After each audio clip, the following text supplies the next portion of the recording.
I hope that you're starting to think about how the colonization of Rome has got so much to do with the way that we live today. This is the first time that it happened. Money floated the Romans off the firm ground. Everybody was getting a hold of money. Money was young in human experience, and it was wild. Nobody had money under control. It fluctuated greatly. It was now abundant. It was now scarce.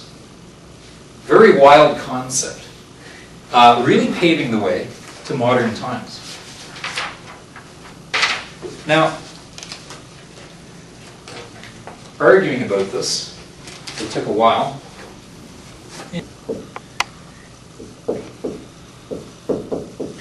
So what we've got here is that from 30 to 14 AD, Augustus Caesar finally standardized it once and for all.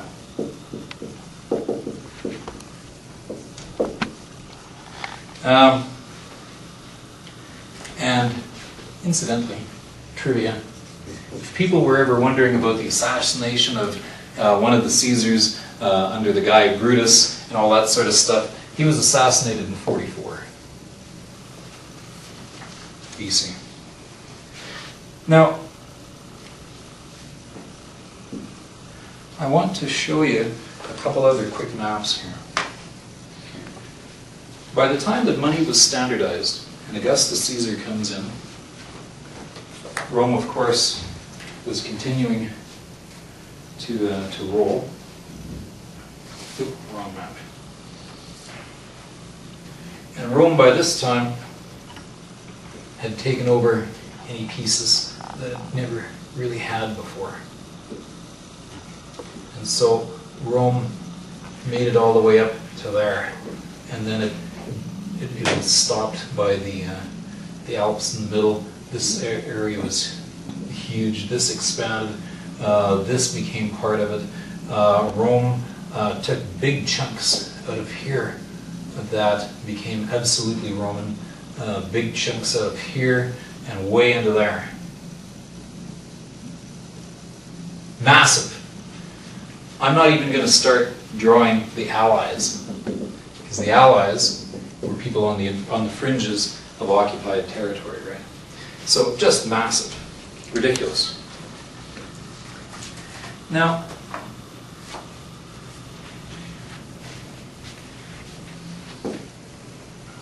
I'm just going to put expansion. Now, the next kind of interesting thing about colonization is that it depends who you read. Some people say 313, some people say 337. What happened here, whatever it is that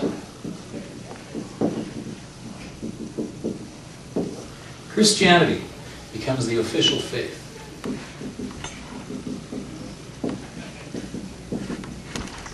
So, do you see how things began to take shape more and more and more and more? Latin as a language had been official for quite some time now. So we've got standardized books, we've got standardized language, and now we've got a standardized religion. And Rome continued to be brutal. I mean, when Mark Antony or whoever it was killed that Caesar, they were fighting over internal struggles. There was all these internal struggles over the management and the government of Rome. People had been fighting for a long time. People were saying that Rome should go back to its roots, and be, a real government by the people, for the people. But what was happening by this time? Some people say that ultimate power corrupts. Rome and the rulers, knowing how ridiculously wealthy they were and could be, continued to roll that way. And so the internal politics of Rome was smashing things up. As internal things were smashing up, expansion continued in the standardizing of things. And I'd like to read you a couple of pieces from there. One of the reasons for the fights is that people say that on 327 is when Emperor Constantine died. And Constantine didn't know what to make of Christianity. You should read about this in maybe History of Theology, the History of Christianity. You probably know that after Jesus was killed, that Christians had to go underground, and they were very persecuted. And to practice that faith at all, they had to practice in massive secrecy. And then over time, it began to get more and more accepted. Now, by the time 337 had come by, another 300 years, Constantine, who was as brutal as anybody else, and never really knew what to make of Christianity and this new faith, decided to get baptized on his deathbed. On his deathbed. Maybe he was playing the odds. I don't know. Constantine's baptized on his deathbed. That's why this is given as one date. This is given as another date when Christianity became the official. Whatever the disagreement, Constantine to us became very important because historians used to write, and they still write, about Constantine was second only to Jesus in the importance of spreading Christianity.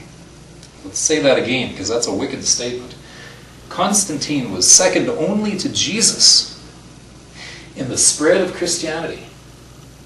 Now, in those days, under brutal Rome, it's not as if people would knock at your house and try to talk you into it. You did follow the faith, or you would suffer the consequences. So that's the way it operated at that time. Now, a couple other interesting things going on here.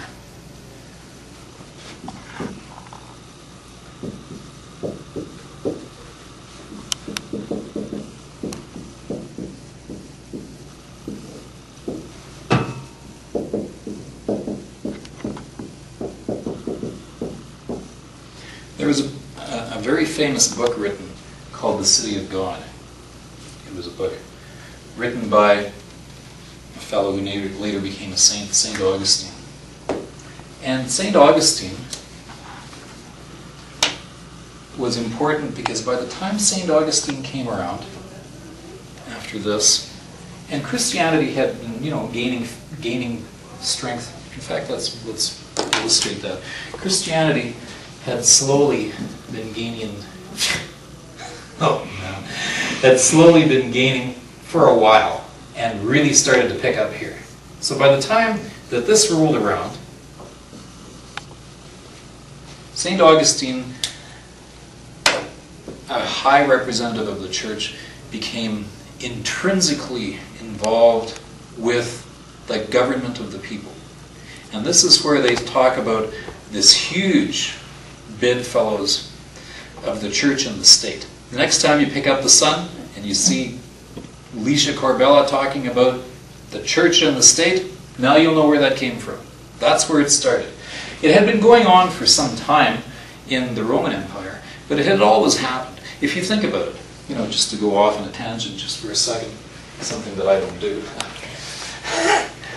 If you think about Egypt, let's pick on movies. You guys have seen The Mummy a few years ago? Good movie. Great special effects. For our purposes, it's interesting to think of that in the time of ancient Egypt, 4000 BC, way before this stuff, 4000 BC, there was the connection between the church and the state even then, because they thought that Pharaoh was God come to earth. Pharaoh was God in human form. So it's a fairly short leap to make these huge connections between church and state here. It had been going on for a long time. Now, St. Augustine in this book said some very interesting things.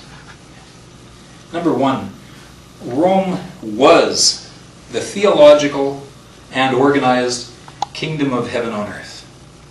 Now, that's a wild statement. Let's say it again.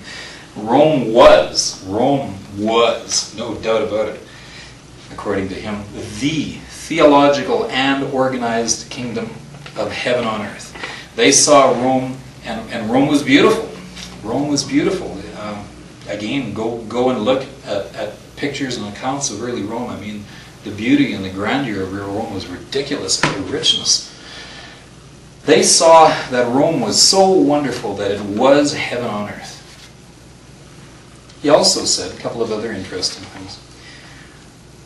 With the cooperation of the state, that the church was going to be the ruler of the world over all nations.